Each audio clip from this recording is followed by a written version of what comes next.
The environment has to be What we're saying is have a heart. We've got to be able to regenerate our There'll economy. be people who are kind, people who are cruel, but that's life. You can be bigoted about pigeons. I'm fine with that.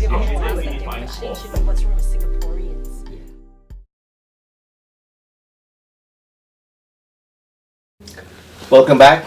We want to talk now about the animal welfare associations. Is that what they're called? Animal welfare groups. Animal welfare groups, okay. But first I want to start with Louis, because his welfare group looks after wild animals. Louis, tell us about it. Well, I think the first thing that most people say is there should be no wild animals in Singapore. But the reality is that there actually is quite a lot. We're getting about 300 calls a month. And CITES knows that, right? Yep. But also, so we rescue injured native wild animals, but I think what we're seeing in most cases now are displaced ones. Because we're developing so fast in Singapore, I think the passeries area is just developed even more now. So all these animals are losing their homes. They're venturing out into the urban areas. So what sort of wild animals do you have? Bats, birds, cobras, pythons, civets, pangolins, deers, you name them, we've managed to rescue them, but we work on the no-kill policy as well. Okay. So we rescue, rehabilitate, release or relocate. But having used the word You can't relocate, release if they are pets, right? If they were bred for pets. for most are now injured native animals or displaced. So there's a second one which is the exotic species. Okay. So right now in our care we have star tortoises smuggled in from India, pig-nosed turtles smuggled in from Papua New Guinea, Australia, all the way from South America, the green iguanas, the red-footed tortoise. But where do you Burmese release them? pythons. Where do you release them to? So all these we To keep their at the native center countries. and then we repatriate. Oh, So that's repatriate, the huh? logo of ACRES actually is blue, a vervet monkey Okay. who was smuggled from South Africa to Singapore for the pet trade. So for him we rescue, rehabilitate and then we send him back to Africa, to Zambia. Okay. To what sort of life? I mean, is there a receiving organization there? So we work with other sanctuaries around. Blue is now with his family, new family. We introduced Blue to his new wife. They have 2 kids now, Indigo and Sapphire. So at least So it's you a happy keep in touch. ending. Okay. Yes. Same with the rhesus macaque that was smuggled from India. We managed to send her back. Star tortoises, we're now trying to send them back to India, and those will be for release back into the wild. Okay. We've got about 90 animals in our care now. Most of them are transient, so the 90 are, these are the exotics. Native ones, again, we rehab, release back into the wild. So how do you feed them? Where do you get the money for that? Completely public donation. And you get enough public donations in Singapore? Well, getting much better now. Why? So I think, Because they know about one, you. because of awareness. People are starting to become more aware of this. And I think, second really is Gen Y. This upcoming generation are very keen on more, I guess they're more socially aware, more socially conscious. They want to make a difference. So we're having a lot of them volunteer with us. A lot of them are starting Volunteers in terms of their time and effort, but not in terms of money. still a fair bit. Okay. So, unlike a lot of charities, we don't get a $500,000 grant, $1 million grant. The bulk of our donations, which comes out say about $250,000 a year, it comes from the $5-10 donations. But you are a not-for-profit organization, so the government will give you dollar for dollar? No, we are an IPC, so Yes. for every dollar that you donate, you get for this year 250% tax exemption. Oh, but the government doesn't give you a dollar for dollar sort of thing? No.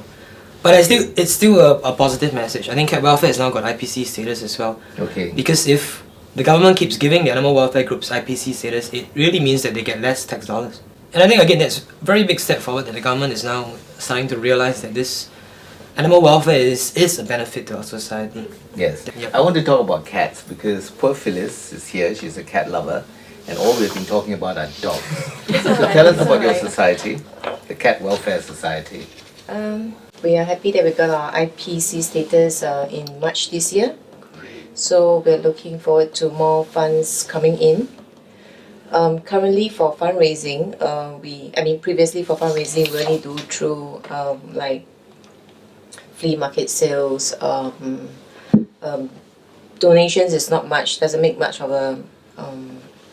a big bulk of it, and Do all this. What's your motivation? to help the stray cats in Singapore. Are you a cat lover? I myself. What makes you do this? Why am I involved in? Mm-mm. Because I think there's a genuine need for You could be out someone. dancing in the night.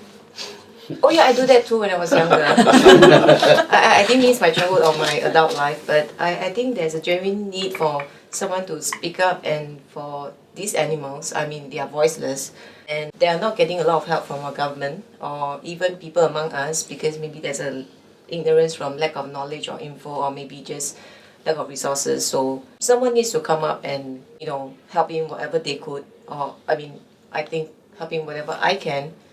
I think a little bit makes a difference. And you feel good about it? Of course. Okay. Yeah. I want to move to Ricky. Ricky, yours are dogs again. Action Yes. for Singapore Dogs. And you're one of the oldest associations. Yes, we've been around since 2000. Mm-hmm. Started again very simply of seeing animals in distress. First started when we found 5 puppies at a construction site in Punggol. We had a simple adoption drive, simple ad in the papers, cajoled a friend into letting us have his backyard and just put puppies there. And you know, we camped out for the weekend, got all the 5 puppies out, happy like a bird, no money involved, but sense of satisfaction. And well, from there it's a stark realization that one can make a difference.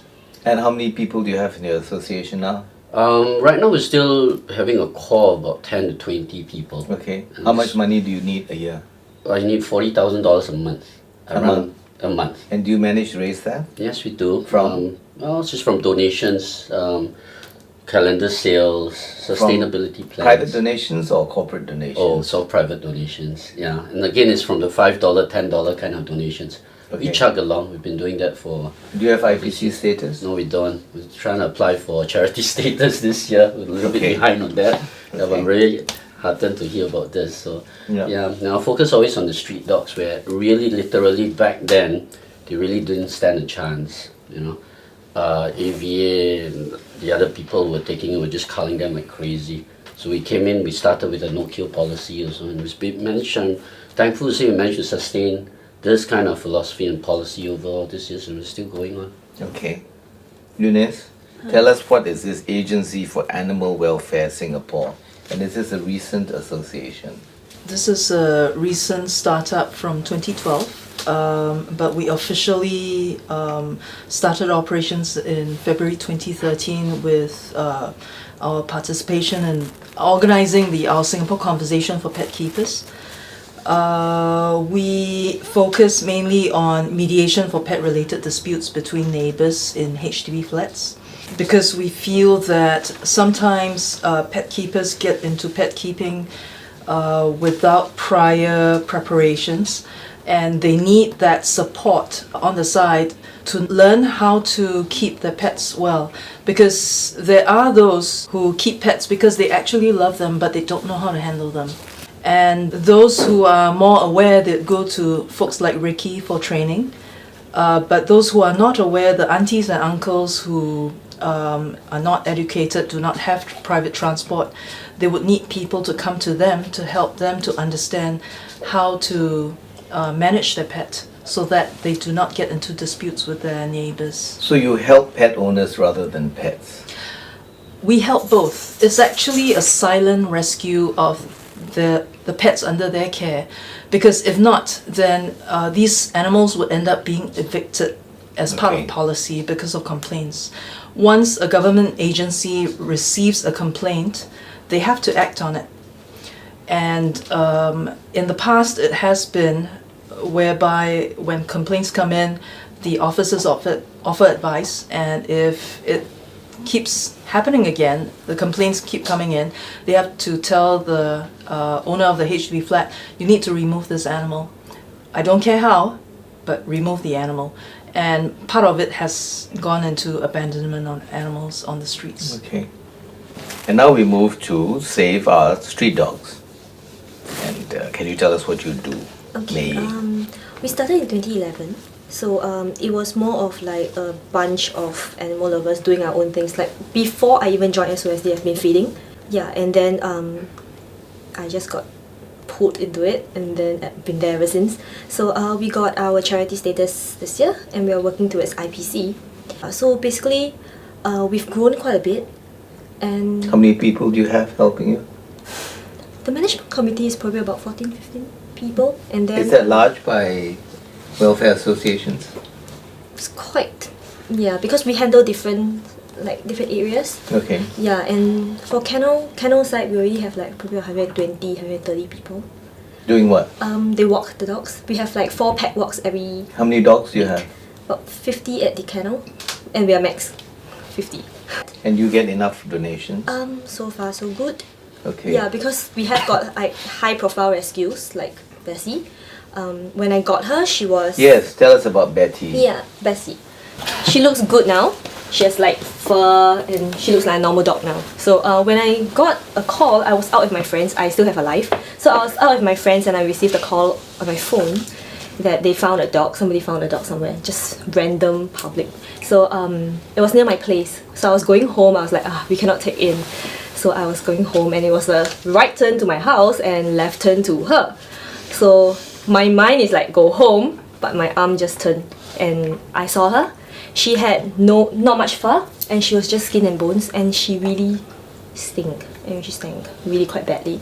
And then I saw her face. It was really like disappointment. I don't know how to communicate with animals. But the thing is, I can see.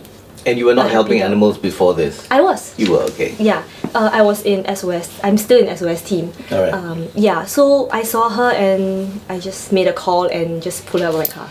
And then we sent her to a fosterer who's been really nice, really kind.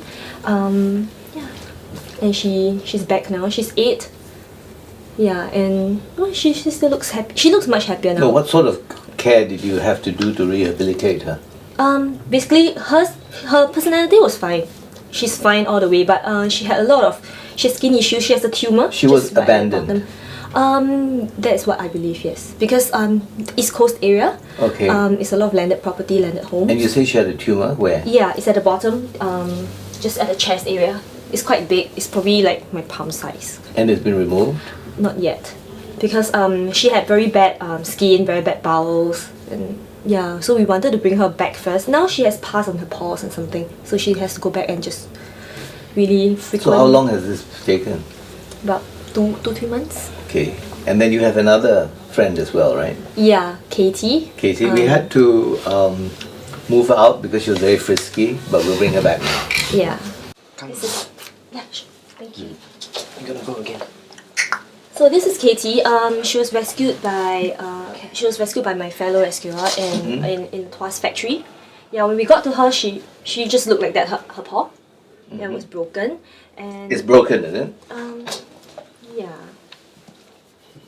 Yeah. So but the thing is, she also had some issues. She had no behavioral issue, but she had a lot of like health issues. She had she had cancer. Yeah, and when we sent to vets for opinion, there were a few vets. We went for a few and quite a number of them actually suggested putting her to sleep, and then we just like no. So we went to another vet who eventually gave. You end up putting any dogs to sleep? No, we are no kill unless it is really to end their suffering. Yeah, distemper. Because I think on your Facebook you have one where a dog was put to sleep. Yeah, because it was the distemper. All late stage. It's already twitching. And look at the eyes, like it's not there anymore. And really, to end the suffering, we had to do it. Okay. Yeah, but other than that, it's a strictly no kill policy. Even if the dog bite us, just bite. It's fine. It's not like you bite me, I'm gonna put you to sleep. Now you just bite back, right? I will scold them. I'll try and bite them back with my fingers. Yeah. Okay. So what does this do to you? You take care of dogs, you bring them in, you rehabilitate them. Does it make you feel good? Yeah, it's actually therapeutic for me. Okay, so it benefits you more, or it benefits you as much as it benefits them? It feels more of like a calling for me. From young, Okay. I was a very naughty kid. So my mom was like, oh, what must I do to make you be good? So I was like, buy me a dog. But back then I don't know. So I have a 12-year-old dog now. She's really old, but doesn't matter. I love her. Like the older she is, the more I love her, and it really got me started. And as a teacher, I'm very stressed at work because my students are kind of monkeys. Yeah. You like animals? Yeah. So they know it as well. But when I go feeding and when I go to the kennel and stuff, it just takes the stress away. Okay. And I feel very happy and I feel like there's meaning in life.